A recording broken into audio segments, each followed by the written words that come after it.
प्रणाम मित्रों। तो चलिए आज हम लोग जैकपुट क्लास 11th के जाग तुझको दूर जाना नामक कविता को पढ़ेंगे। इस कविता की रचना महादेवी वर्मा जी ने की है। तो चलिए हम लोग इस कविता को पढ़ते हैं। चीर सजग आंखें उनिंदी आज कैसा व्यस्त बाना, जाग तुझको दूर जाना। अचल हिमगिरी के हृदय में आज चाहे कंप हो ले, या प्रलय के आंसुओं में मौन अलसित व्योम रोले। आज पिया लोक को डोले तिमिर की घोर छाया, जागकर विद्युत शिखाओं में निठुर तूफान बोले।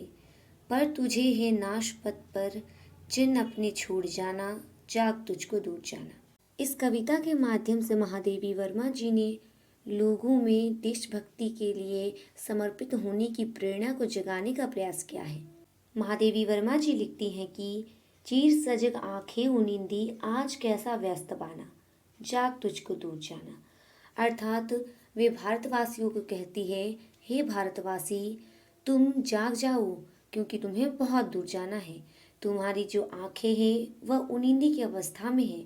तुम अपनी इस उनिंदी की अवस्था से जागो और तुम्हारा बाना अर्थात वेशभूषा जो अस्त व्यस्त हैं उसे ठीक करो। और वह अस्त व्यस्त क्यों है? तुम्हारी आंखें उनिंदी की अवस्था में क्यों हैं?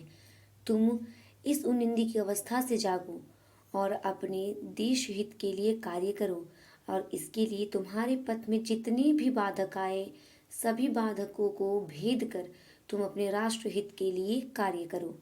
आगे वे लिखती हैं कि अचल हिमगिरी के हृदय में आज चाहे कंप हो ले।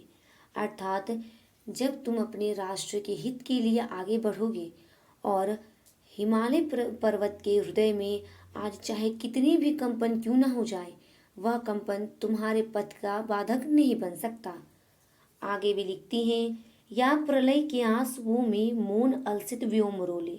अर्थात इस मौन आकाश से प्रलयकारी आंसुओं की वर्षा ही क्यों ना होने लगे, परंतु फिर भी तुम्हें अपने पथ में आगे बढ़ते जाना है, रुकना नहीं है, क्योंकि तुम्हें देश हित के लिए कार्य करना है। आगे वे लिखती हैं, आज पी आलोक को डोले तिमिर की घोर छाया। अर्थात आलोक यानी कि प्रकाश को तिमिर अर्थात अंधकार पी ले और पूर्ण रूप से चारों तरफ अंधेरा क्यों ना हो जाए, फिर भी तुम्हें अपने पथ में आगे बढ़ते रहना है। आगे भी लिखती हैं कि जाग कर विद्युत शिखाओं में निठुर तूफान बोले। अर्थात बिजली की गड़गड़ाहट हो और उसी के साथ साथ निष्ठुर यानी कि कठोर तूफान ही क्यों ना बोले, यानी कि कठोर तूफान ही क्यों ना आए, फिर भी तुम्हें अपने पथ से भटकना नहीं है। तुम्हें अपनी स्वाधीनता आंदोलन में आगे बढ़ना है और अपने राष्ट्र को तुम्हें अंग्रेजों से सुरक्षित रखना है और उसे उनसे छीनना है। आगे भी लिखती हैं, पर तुझे है नाश पथ पर चिन्ह अपनी छोड़ जाना, जाग तुझको दूर जाना। अर्थात इस नाश पथ यानी पृथ्वी लोक पर तुम्हें अपने बलिदान का अमर निशान छोड़कर जाना है।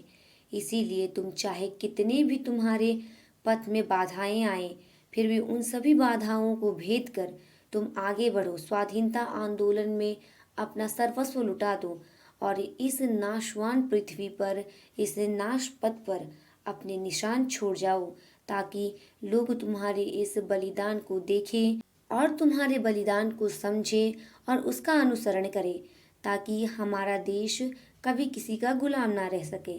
अर्थात कवित्री ने इन पंक्तियों के माध्यम से एक मानव को प्रेरित किया है अपने राष्ट्र को अंग्रेजों से बचाने के लिए और स्वाधीनता आंदोलन में अपना सर्वस्व लुटाने के लिए। यहीं पर जाग तुझको दूर जाना नामक कविता का पहला पद समाप्त होता है। इसके दूसरे पद को हम लोग अगले वीडियो में पढ़ेंगे। तब तक के लिए धन्यवाद।